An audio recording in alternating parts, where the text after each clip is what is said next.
Hello you guys. So for today's video, I'm gonna be doing a nice sit down one. I feel like I haven't done this in a hot minute. It took me like over a month to upload because life really started coming at me. Like school started back up again, dance started back up again, competitions, a bunch of like after school activities and things like that. Then I really, it was a lot and it still is a lot. Like anyways, I am here to do a book haul for you guys because I have acquired plenty of books which I don't have the time to read, yet I still buy them. So I've got a small stack of physical books and then also some books that I bought on my Kindle. And yes, so we're just gonna get into the video. The first book that I have is Park Avenue Summer by Renee Rosen. I picked this up because I think I saw Katie Bellotti had read this and recommended it, so she's here. I'm like I started this and then I stopped because I really wanted to read a fantasy. So I'm reading a fantasy right now. But this story takes place in New York around 1965, and it follows a girl named Alex Weiss who moves from a small town to New York City, and she lands a job at Cosmopolitan magazine under their first women editor-in-chief, and her name is Helen Gurley Brown. Now, because she is the first woman editor-in-chief and it's the 60s, of course, everybody's like, oh, a woman can't be in charge, like women can't do this, women can't do that.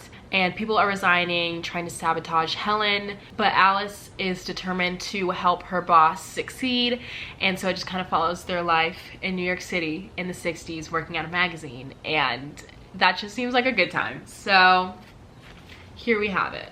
The next book that I picked up is This Savage Song by Victoria Schwab.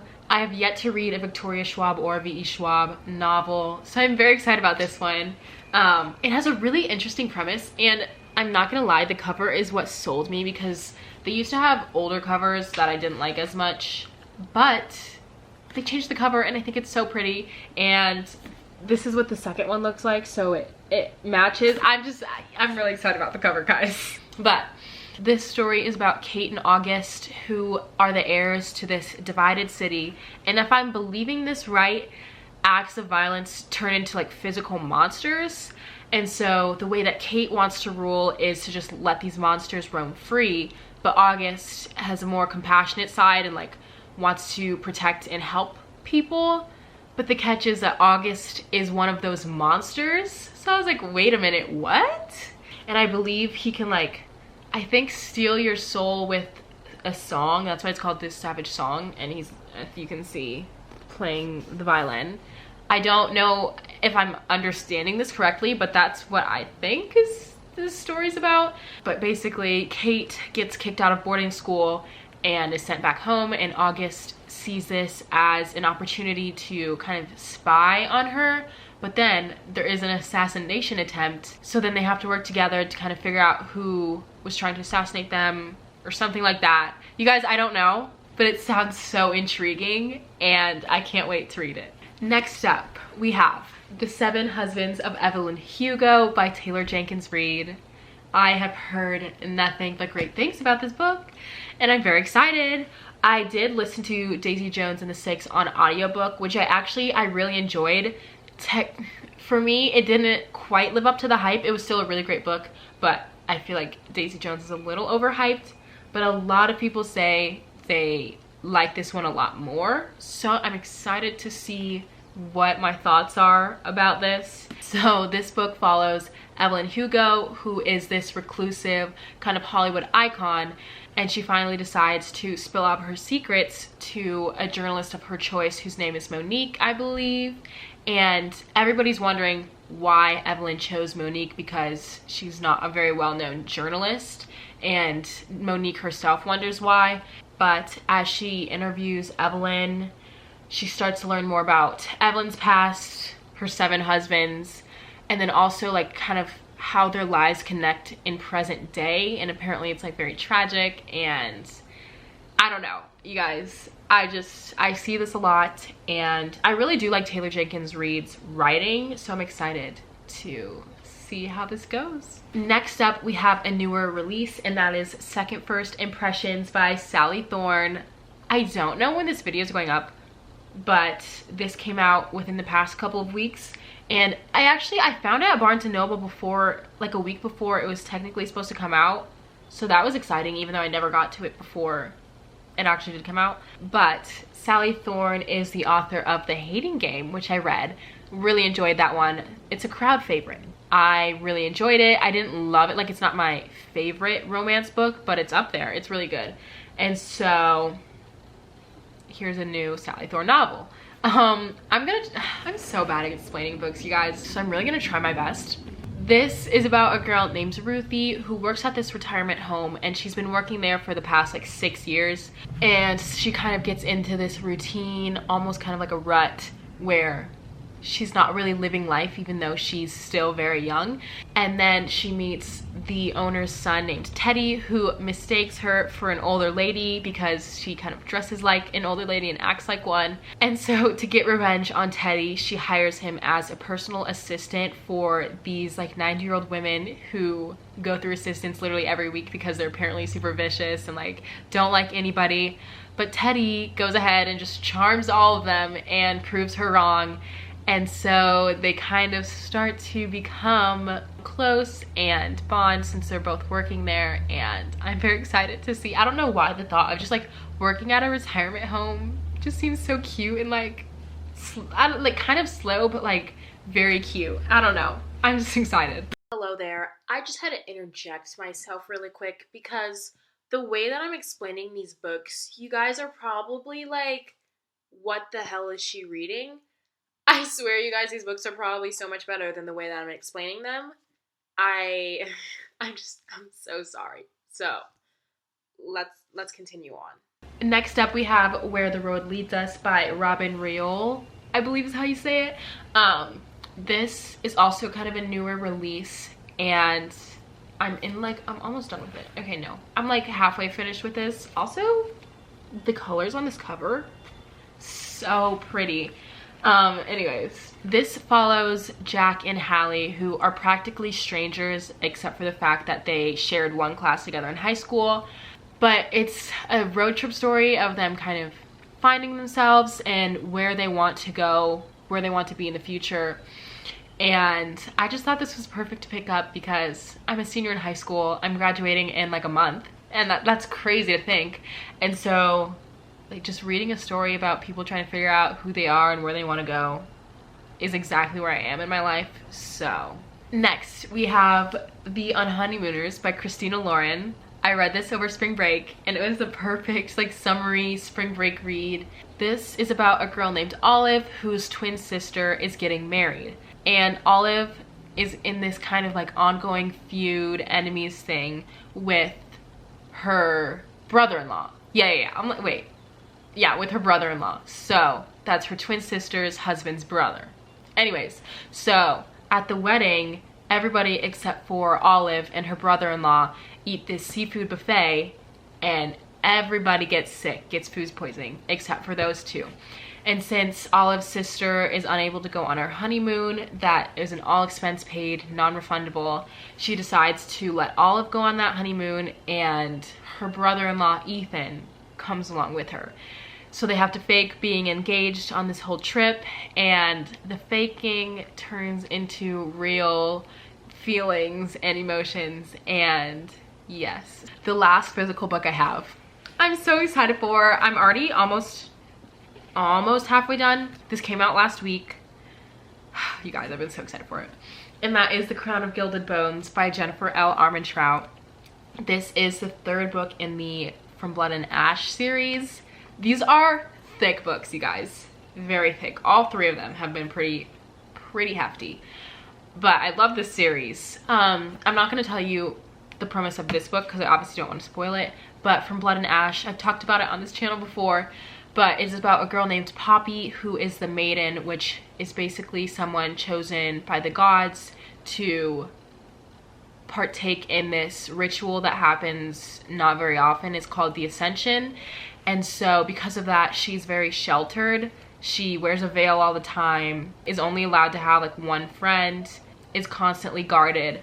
And so she gets a new personal guard named Hawk, and he starts to kind of open her up to the world and just like new experiences, and it turns into so much more than that. It's a fantasy, but like you just I don't want to spoil anything because like you definitely have to read.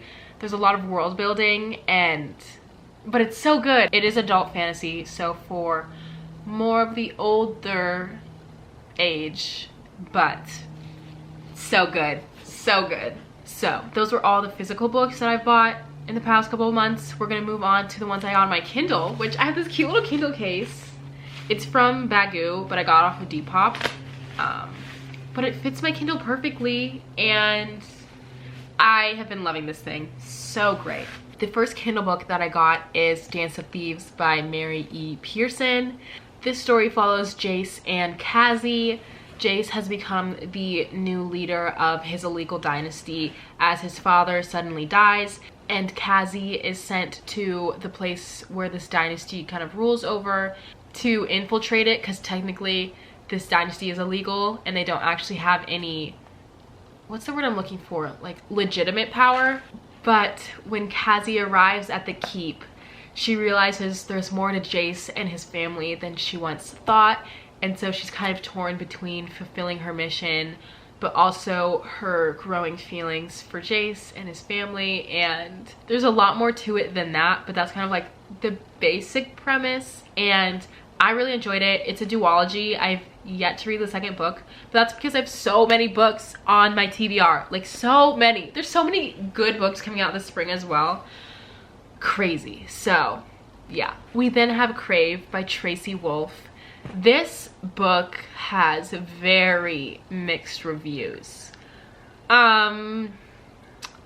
If you go into it thinking that it's like a Wattpad fan fiction, then like it'll live up to that and you'll be like, okay. But if you go into it with higher expectations than that, you're gonna hate the book. It's basically like Twilight but on crack, at least in my opinion. It's about a girl named Grace whose parents suddenly die in a car crash, and so she is sent from California all the way to Alaska to live at this boarding school that her uncle is the headmaster of.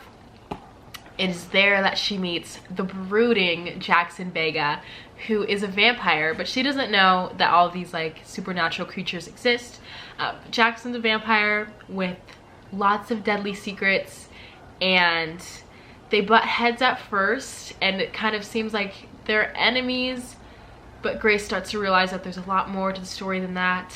And yeah, I don't want to say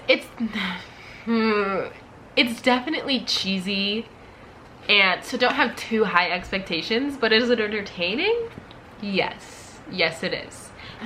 Why is it windy? But also that sounds really pretty, I'm not gonna lie. Okay, so I then have A Curse So Dark and Lonely by Bridget Kamirer, I believe. This is a Beauty and the Beast sort of retelling. It is about Prince Ren, who is cursed to repeat the autumn of his 18th year until he finds a girl who falls in love with him. But the problem is that at the end of every autumn, he turns into a vicious beast, and he's killed off a lot of his subjects and family and things like that. So it's really just him and his personal guard left, and then very few people out in the country. And so his guard goes into the non-magical world every autumn to find a girl who Ren can fall in love with. And we follow Harper, who just so happens to be taken as one of these girls, and she's very resistant at first, as she should be, because she was just taken, kidnapped to some magical land. But then she starts to kind of understand what's at stake, and it's a loose Beauty and the Beast retelling, so you can kind of guess what happens from there. The next book that I got, I actually won on a Goodreads giveaway, which I've literally never won anything, so that was exciting. But it is Float Plan by Trisha Dollar. This follows a girl named Anna who a year ago lost her fiance. She's really been struggling with the grief of that when she gets a notification about this sailing trip that they were supposed to go on that her fiance had all planned out. And so she decides to go on this trip by herself, but she soon realizes that she cannot sail the Caribbean on her own. So she hires this professional sailor named Kian, who is also kind of struggling with a future that he did not plan, and it's basically them just going through grief together, and I think just like figuring out their emotions and finding feelings for each other, which I believe it is a romance, but it's more focused on like going through grief and things like that. So I'm really excited to read this. I heard it's very well written, and it's gonna be a tough one to read, but definitely like a good one. The last book that I have is The Shadows Between Us by Trisha Levenseller. Now, at this point, I'm not even gonna try to explain the book. I'm just gonna read the little blurb on Goodreads. Alessandra is tired of being overlooked, but she has a plan to gain power. 1. Woo the Shadow King. 2. Marry him. 3. Kill him and take his kingdom for herself. No one knows the extent of the freshly crowned Shadow King's power. Some say he can command the shadows that swirl around him to do his bidding. Others say they speak to him, whispering the thoughts of his enemies. Regardless, Alessandra knows what she deserves, and she's going to do everything within her power to get it. But Alessandra is not the only one trying to kill the king. As attempts on his life are made, she finds herself trying to keep him alive long enough for him to make her his queen, all while struggling not to lose her heart. After all, who better for a Shadow King than a cunning, villainous queen? So obviously that seems like so, I don't know. I'm very excited. Okay, I bought it because it was on Kindle for $2.99. You can't beat some of these Kindle prices, you guys. They're just too good. And I am a sucker for fantasy. Those are all the books that I've bought within the last couple of weeks / months.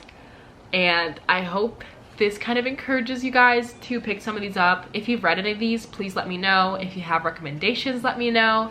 I would love to hear them. And yeah, thank you guys so much for watching this video. Give it a thumbs up and subscribe, and I will see you guys later.